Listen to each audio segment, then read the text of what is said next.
Nako, eto po, Juancho, 32 days na lang, Pasko na. May mga dekorasyon ka na ba sa bahay niyo? Meron na ba nailagay si Joy? Konti po, konti. Kaya lang, di kasi kami mag-Christmas sa bahay. Ay, okay. So, importante merong spirit of Christmas. Oh, na yes, to, of kahit course. kaunti pa lang. Kung gusto na daman-dama ang Christmas spirit sa bahay pero walang space, pwede pa rin naman yan sa mga space saver na dekorasyon na ibibida namin. Alam mo, ano ang maganda dyan, Mami Sue? Ano? Oo. Ano? Siyempre, kailangan eco-friendly. Okay. Yan ang kwentong inalam ni Von Aquino. Akino. Move over traditional Christmas tree dahil nandito na ang Christmas tree na eco-friendly at space-saver pa. Clean looking, aesthetic, tapos madali siyang i-maintain. After Christmas, itabi mo lang siya, madali siyang disassemble kasi nako-collapse po yung parts niya. At ang ilang Christmas decor gawa sa ring pull tab o pampukas ng lata. Flat ang likod ng Christmas tree at may mga patungan kung saan pwedeng ilagay ang mga dekorasyon. Yung iba, lalagay nila yung picture ng family nila, yung iba mga sa alaga nila, sa mga aso. So talagang personalize yung nilalagay po nila. 2020 nang simula ni Faye at Ann ang kanilang woodworks business. Ginagawa namin sa woodworks yung mga plant racks, plant box, computer table. Tapos may nagtanong po sa amin kung pwede daw po kaming gumawa ng Christmas tree, wooden Christmas tree. Matapos nilang i-post sa kanilang page ang collapsible wooden Christmas tree, dumagsa ang orders. Tumulong na rin ang kanilang mga kaanak sa paggawa nito. Isa sa mga gumagawa ng wooden Christmas tree ay ang tatay ni Ana, si Robert. Mostly ginagamit namin kahoy dito yung paleta na palo China. Tapos doon ko umpisa mag-layout kung gaano kalaki ang gagawin kong Christmas tree.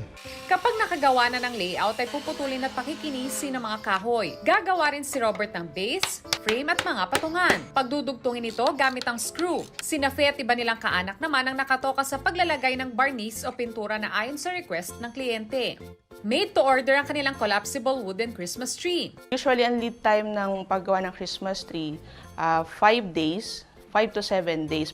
950 hanggang 3,500 ang halaga ng mga ito depende sa taas. Mas naging maganda po yung bonding ng family namin and mas natulungan ko sila kung paano makipag-communicate sa isa't isa. Bag, coin purse, coaster at accessories naman ang madalas binibenta ni Dudi at ng kanyang grupong Project Katiponeras. Ang ganda, diba? Pero pagdating ng Pasko, mga Christmas decor ang bida. Ang pangunahing material nito, ring pull tab o yung hinahatak para mabuksan ang lata. Hitting 3 birds with 1 stone kami. First, yung nakakatulong kami sa preservation ng environment kasi nga we recycle the ring pull tabs. Nakakatulong din kami sa livelihood ng mga nanays na gumagawa nitong mga produkto. Tapos third, part ng sales namin go to a foundation sa mga education programs nila. Galing sa mga donasyon ang ginagamit nilang ring pull tabs. Mano-mano itong nililinis at pinapakinis ng mga nanay na pinagkakakitaan ng paggawa ng mga dekorasyon. Pwede rin magpa-customize ng dekorasyon hanggat kaya nilang gawin. Karamihan sa kanila may pamilya na. So, meron silang sinusuportahang anak. Yung asawa nila nagtatrabaho din. So, para ma-augment yung kanilang income, itong ginagawa nila. Binebenta nila Dudi ang mga produkto online at sa mga bazaar. Ang prices ng Christmas decor namin range from 140 pesos para dun sa maliit na Christmas wreath hanggang 1,000 plus dun sa malaking star.